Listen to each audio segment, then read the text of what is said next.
तो याद होगा मुझे गोली मारने की धमकी मिल रही है, जैसे फूलन देवी जी को मारा जैसे वैसे तुम्हें मारेंगे। वैसे तो सरकार को खुद संज्ञान लेना चाहिए, क्या करूं? लेकिन अगर हमारी पार्टी के लोग शिकायत भी करने जा रहे हैं तो उस पर एफआईआर दर्ज नहीं हो रही है। बीजेपी के लोग कुछ भी लिख सकते हैं, उन पे एफआईआर नहीं होगी, कड़ी कार्रवाई नहीं होगी। और अगर एफआईआर हो भी जाएगी तो कार्रवाई नहीं होगी। करीबन 25-30 एफआईआर तो हम दिखा चुके हैं। इस सरकार में जाति कैसे काम कर रही है उसे देखिए। सम्राट अशोक, जिन्हें कुशवाहा मौर्य समाज अपना भगवान मानता है, उनकी जयंती पर सौहार्दपूर्ण आयोजन, एक व्यक्ति ने तलवार से केक काट दिया, उस पर कार्रवाई हो गई, पर पुलिस ड्रोन की निगरानी में तलवार लहराती योगी सेना के लोगों को पूरे सम्मान के साथ कोई कार्रवाई नहीं हुई हो। अगर कहीं कोई कार्रवाई हुई हो तो बताइए आप। और याद कीजिए क्या कहा जाता था जब पुरानी सरकार हुआ करती थी। एक बहुत प्रतिष्ठित चैनल की मैं न्यूज के आधार पर यह बात कह रहा हूं कि Yadav take over of UP police, मतलब यूपी की पुलिस में बस यादव हैं। ये एक प्रतिष्ठित न्यूज चैनल, और ऐसी कई फर्जी खबरें चलाई जाती थी। केवल एक नहीं खबर चलती थी, बहुत सी खबरें चलती थी। लेकिन आज जो आंकड़े हैं 2025 के, वो खबरें कहीं नहीं चल रही हैं। आगरा में 48 थाने हैं, बताओ पीडीए कितने हैं इन थानों में। मैनपुरी में 15 थाने हैं जो सरकार के स्वजाति लोग हैं। मैनपुरी में 15 थाने हैं, 15 में 10 में हैं वो लोग। महोबा में 11 थाने हैं, 6 में सिंह साहब लोग। पीडीए के केवल 3 हैं। चित्रकूट में 10 थाने हैं, ज्यादातर में सिंह साहब लोग बैठे हैं। यूपी एसटीएफ के बारे में हम लोगों ने कई बार सवाल खड़े किए।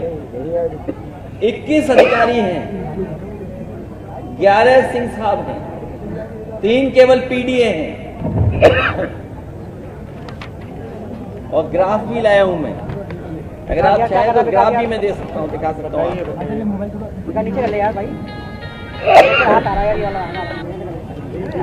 अगर आप चाहोगे तो मैं ग्राफ भी दिखा सकता हूं। मैं जानता हूं कई चैनल अपने आप ग्राफ को कवर कर रहे हो। ये ग्राफ है, दोबारा दिखाइए थोड़ा सा फ्रंट में ये है। ये तो मैं केवल 4 जगह का बता रहा हूं। मैं आप केवल 4 जगह की बात कर रहा हूं। केवल एसटीएफ का देख लीजिए आप सर, फ्रंट में सर।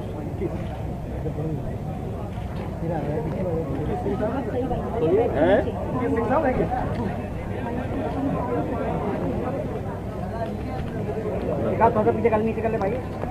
इसलिए मैं कहना चाहता हूं, जो बात मैंने पहले कही मैं फिर कहता हूं,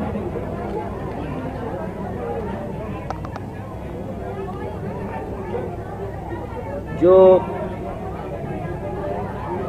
तथाकथित शक्ति प्रदर्शन आगरा में हुआ है, वो दिल्ली वाले लखनऊ वालों के बीच के सत्ता संघर्ष से उपजा। मनमानी की मनसबदारी का दौर अब नहीं चलेगा, क्योंकि अब बाबा साहब भीमराव अम्बेडकर जी का संविधान है। संविधान ही सर्वोपरि ही रहेगा, पहले भी था और आगे भी रहेगा। आगरा वासियों को आगे आकर के हिंसात्मक राजनीति का विरोध करना चाहिए।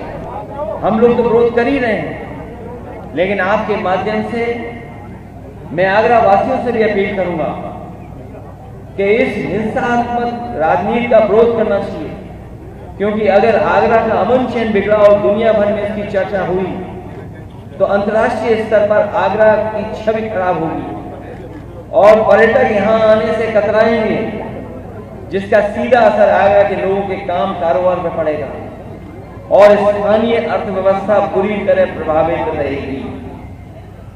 जिन लोगों ने केवल नफरत की राजनीति के लिए मुगल म्यूजियम का नाम बदल दिया, छत्रपति शिवाजी महाराज जी के नाम पर किया, अगर उनके नाम पर किया, किसी ने विरोध नहीं किया, हम लोगों ने भी विरोध नहीं किया।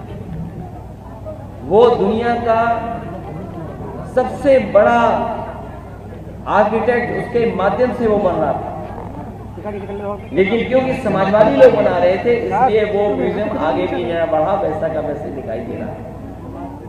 उस म्यूजियम को बढ़ाया भी नहीं इन्होंने।